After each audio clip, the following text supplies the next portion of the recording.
So we're here today with Dr. Joe Adams of Calibration Chiropractic, and we want to talk about the nervous system and how it interacts with your overall health. So, what is it? First of all, how does that work? Okay, so the nervous system is obviously your brain, spinal cord, things like that. Mm-hmm. And the brain now is one of the most emerging things to study in healthcare, because when you think about it, it is what controls your overall body. I mean, everything you do is controlled by the brain. So if we can better understand brain function, then we can find ways to take care of people that can keep them healthy, revolving around the brain. And so your nervous system starts out in the brain, in your skull, goes down through the spinal cord, sends out spinal nerves to every organ, cell in your body, and that's how you coordinate your everyday interactions, like through your environment. Mm-hmm. And what happens is that people can build dysfunction in their nervous system. And how that happens usually is just through repetition, or maybe trauma, or even emotional events, things like that, chemicals. All of this can form a bad pattern, if you will. And those patterns can change how you respond to things like stress, or how you respond to stepping off a curb. Like if you don't fire muscles in the appropriate order, then that can all set you up to have issues with your health, from structural health all the way to emotional health. So it's far-reaching. Okay, and that's everything in that spinal cord is what you're talking about. All the whole nervous system. It's like almost like the trunk of all the cables and the wiring and everything, right? Yeah, so that's an easy way to think of it. Yeah. So it's basically, if your brain's a computer and all the nerves leaving through your spinal cord are like wires. And they're going to go to different like stations in the body to control different functions. And studying that is what I do, specifically being neurologically trained, is studying that and how do we improve certain regions of the nervous system by using therapy, or even just chiropractic adjustments, or even lifestyle factors like meditation or mindfulness. So I've heard you use this term, and I want you to explain what it is. Sympathetic dominance. What is that? Okay, so sympathetic dominance is when you have one division of the nervous system that is overactive. And so to understand it, I have to divide it up. You have a part of your nervous system that you don't ever have to think about, and it's called autonomic. Mm-hmm. And we really, for our purposes, should just say it's the automatic nervous system. And what I mean by that is that you don't have to think about anything, right? It does it. It tells your heart to beat. It tells you to breathe. You don't even have to think about that. Those are all these automatic functions.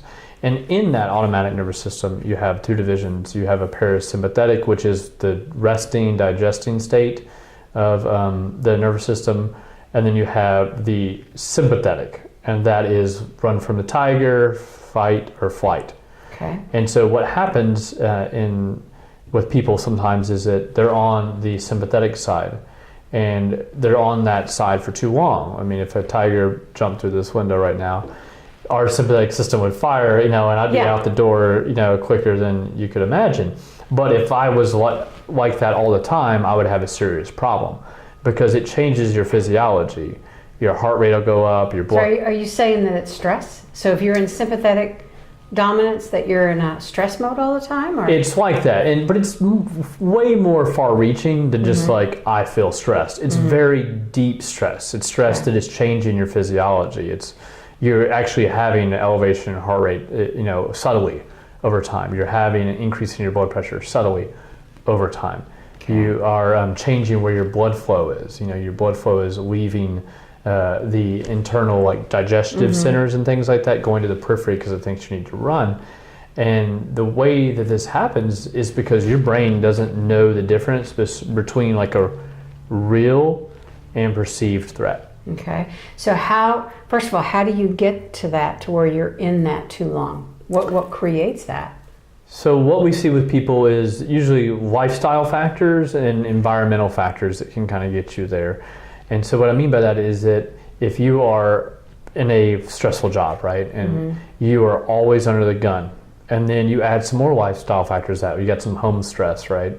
Somebody's not feeling well or something like that. Or maybe you have some trauma, you get some physical trauma or some serious emotional trauma, something happens to you. And over time, this will shift you to that side. So the key is over time, it happens. It happens Okay. over time. Okay. Yeah, it's a pattern, and that's what you're going to get stuck in a pattern. And you can see this in people that have conditions that no one can figure out. So what are the symptoms of that? How do you know if you're in it? So one of the things that we see a lot with people is sensitivity to light is a big one, and sensitivity to sound. And then poor posture is another one. And that's actually a feedback loop. Digestion as well. So if you're like having irritable bowel syndrome, things like that, those are the big indicators for me. And we ask that of people when they come in. If they have weird symptoms and they've tried a lot of different approaches, don't make sense, then we're going to be asking those key questions right there to see if maybe this is going on. So if it is going on, what do you do? How do you fix it? So what we do is we take a lot of small measures that add up to big results. And what I mean by that is that we will have them start getting adjusted. And we do that because of a couple reasons. One is that we know posture influences the system. And they've done a lot of research on this these days. There's even TED Talks about it now, where if you have poor posture, you're going to have more depression will be present, more anxiety. And so we know that posture affects mood. I mean, you can probably feel it. If I were to stand up right now and go into a Superman pose, I'm going to be feeling awesome. But if I'm sitting here like this, I'm not going to be. It's pretty intuitive, but there's a lot of research on that. And it is a feedback loop. So if you have poor posture, it's going to create hormones in the body that gives you the feeling of depression or anxiety.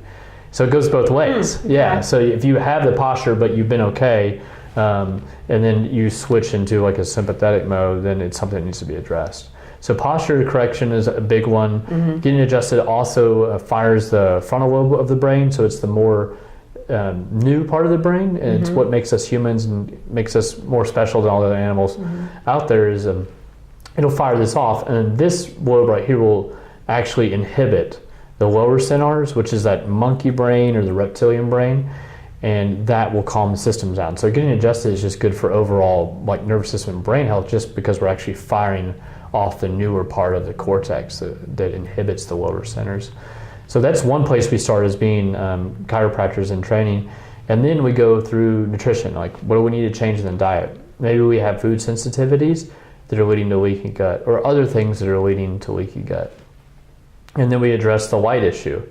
So we need to dampen the light input. So that can be changing the screens on the phones to eradicate the blue light, or changing our lenses and our prescription lenses to get rid of blue light, or wearing polarized glasses outside, changing the lights in the house, dimming the lights, things like that. Because we have to calm all the systems down at once for this to really take effect.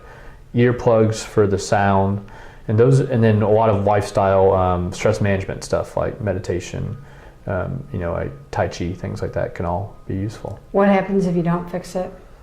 If you don't fix sympathetic dominance, it can be very hard to recover from whatever symptoms you're experiencing. Really? Because you're burning your nervous system out in a way that's hard to make your body overcome, or hard for your body to overcome a lot of the symptoms that you're having. And so it can lead to, people talk about like adrenal fatigue and things like that.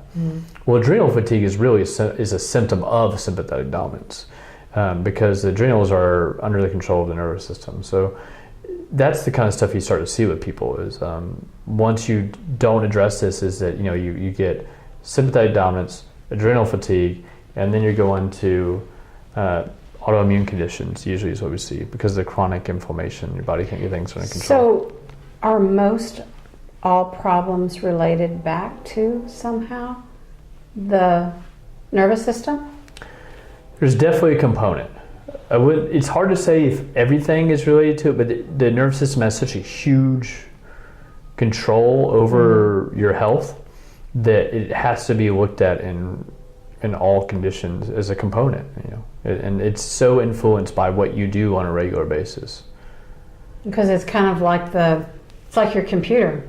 Yeah, You yeah. can have speakers and a mouse and a keyboard attached to it, and something could possibly go wrong with those things, but most things are going to be as a result from the You want to look at the whatever's inside that computer. Yeah. You want to look at. And that's the thing is you want to look at the actual computer. You want to see what's going on there, because if there is like a sympathetic dominant state going on, or if you have one side of the body that's not working really well, that can throw off a lot of functions.